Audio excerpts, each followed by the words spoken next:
الحمدللہ رب العالمین والعاقبۃ للمتقین والصلاة والسلام علی رسولہ الکریم اما بعد فاعوذ باللہ من الشیطان الرجیم بسم اللہ الرحمن الرحیم دامن مصطفیٰ چھوڑنا نہ کبھی، دامن مصطفیٰ چھوڑنا نہ کبھی، مصطفیٰ کی گدائی بڑی چیز ہے۔ دامن مصطفیٰ چھوڑنا نہ کبھی، مصطفیٰ کی گدائی بڑی چیز ہے۔ اللہ جل مجدہ الکریم کی حمد و ثنا کے بعد واجب الاحترام عزیز ساتھیوں، بزرگوں، عزیز دوستوں، دعا ہے صرف 10 سے 12 منٹ کی حاضری ہے۔ اللہ رب العالمین حق اور سچ بولنے کی توفیق عطا فرمائے۔ سب سے بڑی خوشی کی بات یہ ہے کہ ہماری اس پاک محفل کے اندر جن کی ہم زیارت کر رہے ہیں، پیر طریقت رہبر شریعت حضرت علامہ مولانا پیر مفتی محمد فیض الحبیب اشرفی صاحب، آپ بھی جلوہ فرما ہے۔ آپ کی موجودگی میں دعا ہے اللہ کریم ذکر حبیب کرنے کی توفیق عطا فرمائے۔ حضرات محترم، صرف ایک بات عرض کرنی ہے۔ نبی مکرم صلی اللہ علیہ وآلہ وسلم مکے کے شہر میں کھڑے ہیں۔ مکہ شہر ہے اور جگہ کعبۃ اللہ کی ہے، اور کنڈا میرے آقا نے کعبے کے دروازے کا پکڑا ہے۔ جسے سمجھ آئی ہے اونچی آواز میں سبحان اللہ بولو۔ مکہ وہ شہر ہے جس شہر کی قسم اللہ قرآن میں اٹھاتا ہے۔ مکہ بڑی شان والا ہے۔ مکے شہر میں وہ اتنا عظیم گھر ہے جسے کعبۃ اللہ کہا جاتا ہے، جس کی نسبت اللہ کے ساتھ ہے، وہ اللہ کا گھر ہے۔ اور اللہ کے گھر کے دروازے کا کنڈا میرے نبی کے ہاتھ میں ہے۔ حضور نے فرمایا، اے میرے صحابہ، میں تجھے قیامت کی نشانیاں نہ بتا دوں؟ تو سارے صحابہ میں سے ایک صحابی بولے جن کا نام حضرت سلمان فارسی رضی اللہ تعالی عنہ۔ آپ فرماتے ہیں آقا ضرور ہمیں قیامت کی نشانیاں بتائیے۔ اب غور یہ کرنا ہے، زبان نبی کی ہے، وہ زبان پاک ہے جس زبان سے رب بھی گفتگو فرماتا ہے۔ اتنی پاک زبان ہے، اللہ نے جو بھی بات کرنی ہوتی ہے وہ اپنے پیارے محبوب کی زبان سے کرتا ہے۔ اور ایسی زبان ہے جس زبان سے کبھی جھوٹ نہیں نکلا، جب بھی نکلا ہے اللہ کی رحمت سے حق اور سچ ہی نکلا۔ نکلنے والا کلام یا تو قرآن ربانی بنا ہے یا فرمان مصطفیٰ بنا ہے۔ میرے نبی نے فرمایا، قیامت کے نزدیک لوگ نماز کو ضائع کریں گے۔ اب اس بات سے میں دو باتیں مراد لیتا ہوں۔ ایک تو یہ جو نماز پڑھتے نہیں، ایک وہ جو نماز تو پڑھتے ہیں لیکن نماز کا عمل ضائع کر دیتے ہیں۔ جھوٹ بول کر نماز بھی پڑھی لیکن جھوٹ کو نہ چھوڑا، نماز بھی پڑھی لیکن دین کے ساتھ غداری بھی کی، نماز بھی پڑھی لیکن اپنے مولوی پہ تان بھی کی، نماز بھی پڑھی لیکن لوگوں میں بدسلوکی بھی رکھی۔ یہ ہے نماز کو ضائع کرنے والا عمل۔ میرے آقا نے فرمایا دوسری چیز یہ ہوگی، قیامت کے نزدیک لوگ جو ایک دوسرے کو سلام کریں گے وہ صرف مال اور جائیداد کی وجہ سے سلام کریں گے۔ آج ہمارے معاشرے کا یہ نظام بن چکا ہے، ہم کسی کے مالدار کے پاس سے گزریں ہمارا سر جھک جاتا ہے۔ اور وجہ پتہ ہے کیا ہے؟ دوسری وجہ یہ ہے کہ ہمارا اگر کسی مولوی کے ساتھ غصہ ہو جائے یا کسی غریب آدمی کے ساتھ ہو جائے، 4-5 آدمی تیار ہو جاتے ہیں، آئیں چلیں ہم اسے جواب دینے چلتے ہیں۔ پتہ چلا دنیا کی نظر میں جو غریب ہوتا ہے اس کی قدر نہیں کی جاتی۔ حضور کے غلاموں جو غریب ہوتا ہے اللہ اس کی دعا کو بڑا قبول فرماتا ہے، اللہ اس کی دعا کو جلدی قبول کرتا ہے۔ نبی اکرم صلی اللہ علیہ وآلہ وسلم نے فرمایا کہ جب لوگ ایک دوسرے کو سلام کریں گے تو فقط مال اور جائیداد کی وجہ سے کریں گے۔ آئیے سنیے، ہمارے سامنے ایسا بندہ آ جائے جو جائیداد رکھنے والا ہو، چودھری جسے کہہ دیں، مالدار کہہ دیں، نمبردار ہم جسے کہتے ہیں، ایسا بندہ آ جائے تو ہم اسے بھی سلام کہتے ہیں، اگر غریب پاس سے گزرے تو ہم اس کی قدر نہیں کرتے۔ تو ذہن میں سوچئے گا، ہمارے سینوں میں سنت رسول باقی نہ رہی، فرمان مصطفیٰ باقی نہ رہا، بلکہ ہمارے سینوں میں، ہمارے دلوں میں، ہمارے دماغ میں باقی رہا تو مال کی محبت باقی رہی۔ اس شیطان نے ہمیں اتنا ورگلا دیا۔ ایک بندے سے ہم نے کہا، یار تو اتنی بڑی سیٹ والا ہے، جس جگہ پہ تو جاتا ہے وہاں پہ حضور کی ختم نبوت کا نعرہ ہی لگا دینا۔ جس سیٹ پہ اللہ نے تجھے پایا ہے، جس سیٹ پہ تو بیٹھ کر فیصلے کیا کرتا ہے، تیرے پاس تو اوقات ہے، طاقت ہے، تو پاور رکھتا ہے، تو اس جگہ پہ کھڑے ہو کر آمینہ کے لال کا نعرہ لگا دینا۔ وہ کہتا ہے میں بھی مالدار ہوں، لیکن مجھ سے جو بڑے مالدار ہیں وہ اپنی تعریف پسند کرتے ہیں، وہ کسی اور کی تعریف پسند نہیں کرتے۔ میں ان کو یہ کہنا چاہتا ہوں، ارے رب تو ہے ہی وہ رب ہے جو نماز اس کی قبول کرتا ہے جو محبوب کی ذات پر، محبوب کی آل پر درود پڑھتا ہے۔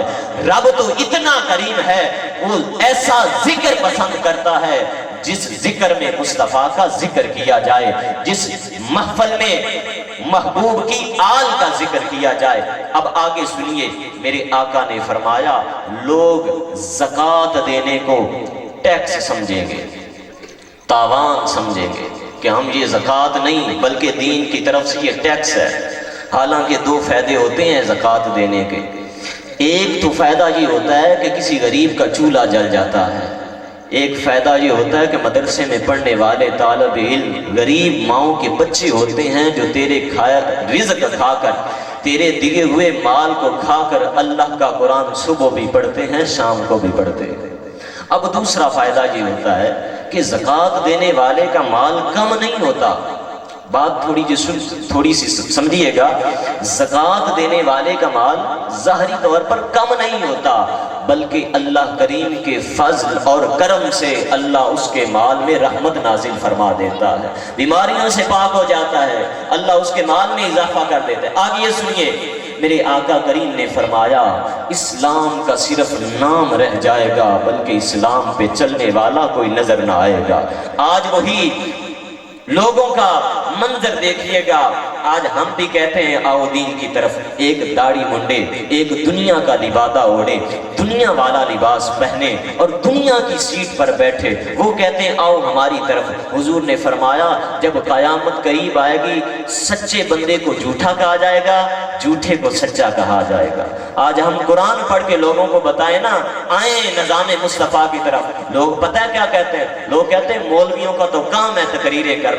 خدا کے بندے، وہ بندہ جو تجھے کھرا سودا دے کے جائے، وہ چاہے تقریر ہو چاہے تجارت ہو، کھرا سودا دے کے جائے، یقین جانیے گا اس کے دل میں اللہ کا خوف بھی ہوتا ہے، قبر کا خوف بھی ہوتا ہے۔ وہ بندہ یہ سمجھتا ہے میں نے جانا ہے اندھیری قبر میں، مجھ سے سوال کیا جائے گا، ارے واز کرنے والے خطیب تجھے منبر پہ بایا تھا، تو نے میرے محبوب کا فرمان بھی نہ سنایا۔ ہماری قوم کو صرف بلے شاہ کا شعر ہی یاد رہ گیا، صرف وارث شاہ کے شعر سارا دین نہیں، بلکہ مصطفیٰ کا فرمان بھی سنا کریے۔ حضور کے پیارے غلاموں، اس وقت کو اتنا قیمتی سمجھیے کہ دین کے اندر نعت پڑھنا صحابی کی سنت ہے، فرمان اور حدیث سننا میرے مصطفیٰ کی سنت ہے۔